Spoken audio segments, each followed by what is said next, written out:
जय हिंद दर्शकों, मैं हूं जितेंद्र दीक्षित। जितेंद्र दीक्षित स्टोरीज में आपका स्वागत है। दर्शकों, महाराष्ट्र का जो सत्ताधारी गठबंधन है महायुति, जिसमें कि बीजेपी है, एकनाथ शिंदे वाली शिवसेना है और अजीत पवार वाली एनसीपी है, इस गठबंधन के बीच में लोकसभा की कई सीटों को लेकर जो है एक पेंच फंसा हुआ था। कई सीटें ऐसी थी जहां पर कि बीजेपी भी दावा कर रही थी, जहां शिंदे की शिवसेना भी दावा कर रही थी, और इन तमाम सीटों में से एक सीट थी कोंकण की रत्नागिरी सिंधुदुर्ग की सीट। यह सीट दो जिलों को साथ लेकर बनाई गई है और काफी लंबी चली चर्चा के बाद, वाद विवाद के बाद में आखिर यह तय हुआ कि यह सीट बीजेपी के हिस्से में जाएगी और बीजेपी ने यहां से अपने उम्मीदवार को घोषित किया है बतौर नारायण राणे। और बीजेपी ने यहां से अपना उम्मीदवार बनाया है वरिष्ठ नेता नारायण राणे को। अब एक तो बीजेपी के हिस्से में इस सीट के जाने से एक सवाल खड़ा हुआ है और दूसरा सवाल खड़ा हुआ है यहां से नारायण राणे को उतारने को लेकर। तो पहला सवाल तो यह है कि यह जो सीट है यह पारंपरिक तौर पर शिवसेना के पास जाती रही है। 2019 तक, जब तक शिवसेना अविभाजित थी, तब तक जो शिवसेना और बीजेपी के बीच गठबंधन होता था तो यह सीट शिवसेना के हिस्से में जाती थी। 2014 में यहां पर शिवसेना के सांसद थे विनायक राउत, 2019 में भी वही चुने गए विनायक राउत ही यहां से सांसद हैं। और इसी बिना पर जब शिवसेना में फूट हुई और जब एकनाथ शिंदे बीजेपी के साथ हो लिए, तो महायुति के गठबंधन में एकनाथ शिंदे का यही दावा था कि पारंपरिक तौर पर जब भी बीजेपी ने शिवसेना के साथ गठबंधन किया तो हमारे हिस्से में ये सीट आई है, शिवसेना के हिस्से में, इसलिए हमें मिलना चाहिए। और एकनाथ शिंदे की सरकार में एक मंत्री हैं उदय सामंत, तो उदय सामंत के भाई किरण सामंत यहां से चुनाव लड़ने की तैयारी भी कर रहे थे, लेकिन अचानक में यह तय हो गया कि यहां से नारायण राणे चुनाव लड़ेंगे बीजेपी के टिकट पर। तो इससे एक संकेत यह मिलता है कि कोंकण में बीजेपी अपनी पैठ बना रही है और दूसरा, राजनीतिक गलियारों में चर्चा चल रही है कि किस तरह से बीजेपी ने शिवसेना को दबाने का काम किया है, एकनाथ शिंदे वाली शिवसेना को, कि उनके हिस्से की एक सीट को भी बीजेपी ने अपने पाले में ले लिया। अच्छा, दूसरा सवाल जो बड़ा सवाल है वो है नारायण राणे को लेकर। बीजेपी ने इस आधार पर नारायण राणे को इस सीट से अपना उम्मीदवार बनाया है कि बीजेपी को लगता है कि नारायण राणे का कोंकण इलाके में अब भी वर्चस्व बरकरार है, उनका दबदबा बरकरार है। यह बात बिल्कुल सही है कि एक वक्त ऐसा था जब इस पूरे इलाके में नारायण राणे की तूती बोलती थी।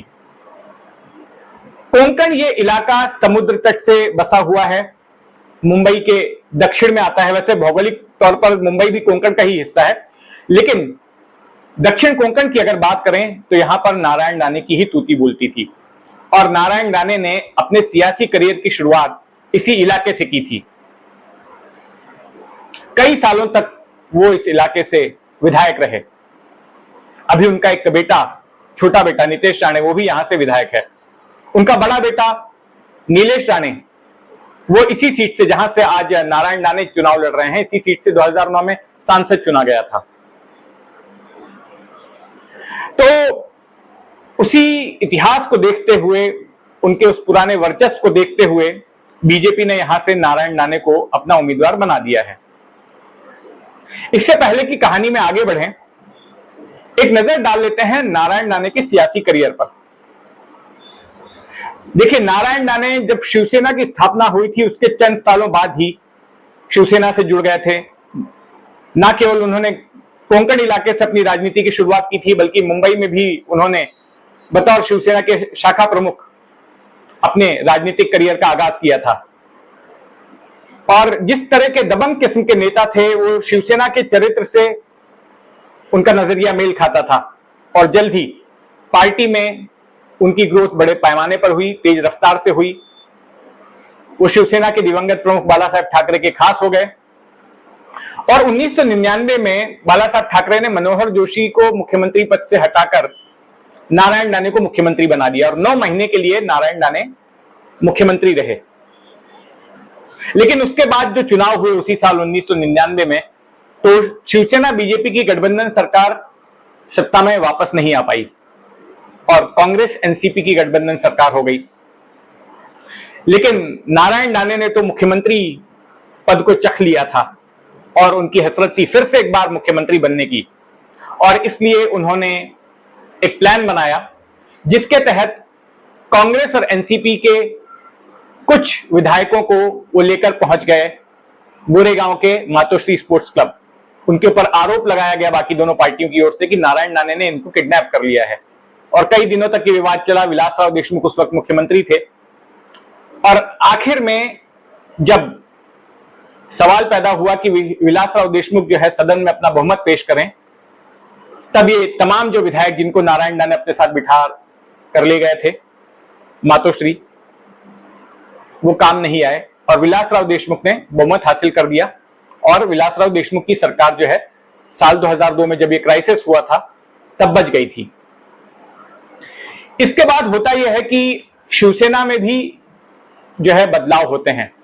2003 में उद्धव ठाकरे पार्टी की कमान संभाल लेते हैं आधिकारिक तौर पर, और फिर नारायण राणे और उद्धव ठाकरे के बीच अनबन शुरू हो जाती है, और पार्टी में जो उनका रुतबा था वो धीरे धीरे कम होने लगता है, क्योंकि उद्धव अपने करीबी लोगों की एक अलग कोटरी बना लेते हैं, और जो पुराने लोग होते हैं नारायण राणे जैसे, वो खुद को साइडलाइन महसूस करते हैं। उनको लगता है कि उनको दरकिनार किया जा रहा है, पार्टी जो फैसले ले रही है उसमें उनकी राय नहीं ली जाती, और जब भी चुनाव में टिकट बांटने की बारी आती है तो उनके लोगों को कंसीडर नहीं किया जा रहा है।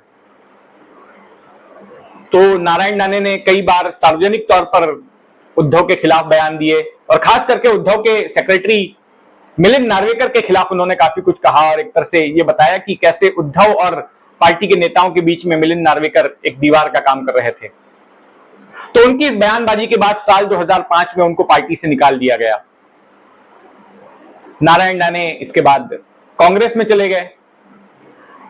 कांग्रेस में उन्हें राजस्व मंत्री बनाया गया, क्योंकि तब महाराष्ट्र में कांग्रेस एनसीपी की सरकार वापस आ गई थी 2004 में, तो वहां उनको राजस्व मंत्री बनाया गया। लेकिन नारायण राणे का कहना था कि उनको इस वादे के साथ में कांग्रेस ने लिया था कि उनको फिर से मुख्यमंत्री बनाया जाएगा, लेकिन ऐसा हुआ नहीं।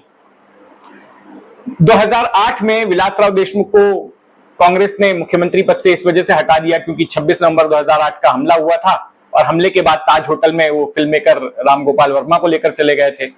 तो वो पब्लिक सेंटीमेंट जिस तरह से भड़क उठा था, तो उसको शांत करने के लिए विलासराव देशमुख को चलता किया गया। उसके बाद अशोक चौहान को बना दिया गया, नारायण राणे को कंसीडर नहीं किया गया। अशोक चौहान को 2010 में अशोक चौहान को भी हटा दिया गया क्योंकि आदर्श बिल्डिंग घोटाले में उनका नाम आया। अशोक चौहान को हटाए जाते वक्त भी नारायण राणे को लग रहा था कि कहीं उनको मुख्यमंत्री बना दिया जाएगा, लेकिन वो मौका भी उनके हाथ से निकल गया। पृथ्वीराज चौहान को मुख्यमंत्री बनाया गया। तो नारायण राणे लगातार नाराज चल रहे थे। इस बीच में एक बांद्रा पूर्व की विधानसभा सीट है जो शिवसेना के पास थी उस वक्त, वहां के विधायक का निधन हो गया अचानक। तो उनकी जो पत्नी थी तृप्ति सावंत, उनको शिवसेना ने टिकट दे दिया, और फिर कांग्रेस ने नारायण राणे को कहा कि आप उनके खिलाफ इनके खिलाफ जो है चुनाव लड़िए। नारायण राणे ने चुनाव लड़ा, लेकिन उस वक्त सहानुभूति की लहर थी तृप्ति सावंत के प्रति, और नारायण राणे चुनाव हार गए। इसके बाद लगातार नारायण राणे की नाराजगी सामने आ रही थी कांग्रेस के प्रति, और साल 2017 में उन्होंने कांग्रेस को छोड़ दिया और काफी कुछ भला बुरा कहा कांग्रेस के खिलाफ। फिर उन्होंने अपनी अलग पार्टी बनाई, महाराष्ट्र स्वाभिमान पक्ष, और उसके बाद कुछ दिनों तक उन्होंने अपनी पार्टी चलाई। एक प्रहार नाम का अखबार भी शुरू किया, मुखपत्र अपनी पार्टी का शुरू किया, जिस तरह से शिवसेना का मुखपत्र सामना था। लेकिन 2018 में फिर वो बीजेपी में चले गए, और बीजेपी ने उनको राज्यसभा भेज दिया।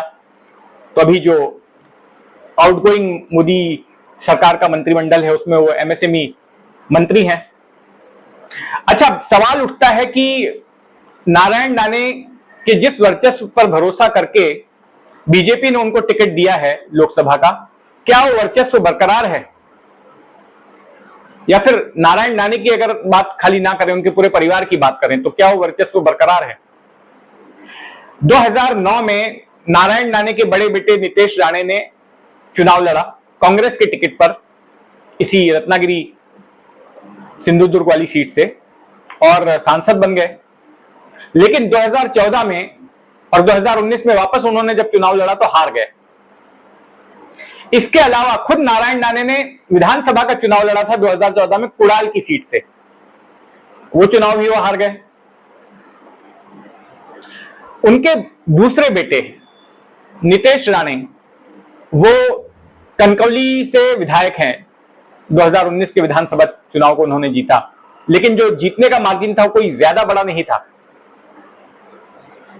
जो उनके विरोधी थे कांग्रेस के उम्मीदवार, उनको जहां तक मुझे ध्यान है कुछ 55-56 हजार वोट मिले थे और नितेश राणे को 84,000 वोट। तो ऐसे में सवाल उठता है कि क्या राणे परिवार का वर्चस्व बरकरार है? उनके सामने हैं शिवसेना के मौजूदा सांसद, शिवसेना ठाकरे गुट के मौजूदा सांसद विनायक राउत। तो क्या नारायण राणे विनायक राउत को टक्कर दे पाएंगे? और दूसरा अहम सवाल ये कि जो एकनाथ शिंदे वाली शिवसेना है, क्या वो वाकई में, भले ही उसने सीट तो दे दी है बीजेपी को, लेकिन क्या उसके कार्यकर्ता वाकई में नारायण राणे के लिए जमीन पर प्रचार करेंगे? उनका सहयोग मिल पाएगा? ये देखना बड़ा दिलचस्प होगा और 4 जून को जब नतीजे आएंगे तब ये पता चलेगा कि क्या वाकई में इस इलाके में नारायण राणे के नाम का दबदबा अब भी कायम है या फिर वो दगे हुए कारतूस साबित हो चुके हैं। तो जो भी होगा उस पर हमारी नजर बनी रहेगी। आपको ये कहानी कैसी लगी कमेंट बॉक्स में जरूर लिखें, और अगर आपने अब तक इस चैनल को सब्सक्राइब नहीं किया है तो सब्सक्राइब कर लें। जय हिंद।